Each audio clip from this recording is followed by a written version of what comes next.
Avec un peu plus de 6 km déjà ouverts pour cette route à 2x2 voies, un rechargement avec des matériaux d'apport, des caniveaux en cours de construction par endroits et d'autres bien finis, les bases vies des entreprises titulaires des travaux en cours de finalisation, avec notamment des équipements de production désenrobés et ceux de béton, le projet de construction des rocades de Kinshasa est parti pour être une brillante réussite.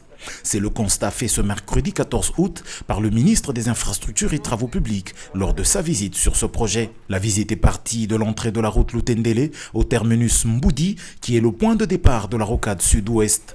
Ici, le ministre a reçu les explications sur le tracé du projet de la part du directeur général de l'ACGT.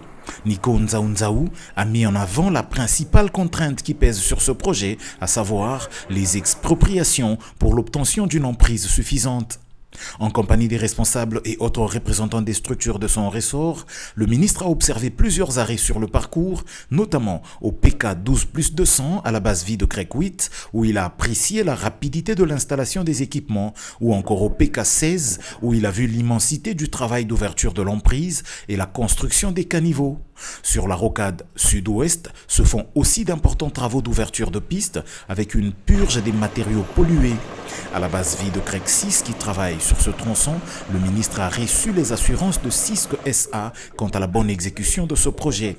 Ici, on remarque que certains riverains s'étant approprié le projet cassent déjà par eux-mêmes les murs de clôture pour céder la place à la prochaine route. La société qui exécute les travaux nous confirme que si le linéaire est libre de toute entrave, ils vont exécuter les travaux, en tout cas dans les délais tels que requis. Donc nous pensons que si, de notre côté, du côté de l'État, nous veillons à ce que toutes les emprises soient libérées, nous atteindrons les délais, nous respecterons les délais de 3 ans. Les 64 km qui constituent ce projet devront être bouclés en 3 ans à compter du 22 juin 2024, date du lancement de ces travaux par le président de la République, Félix Antoine Tshisekedi Tshilombo.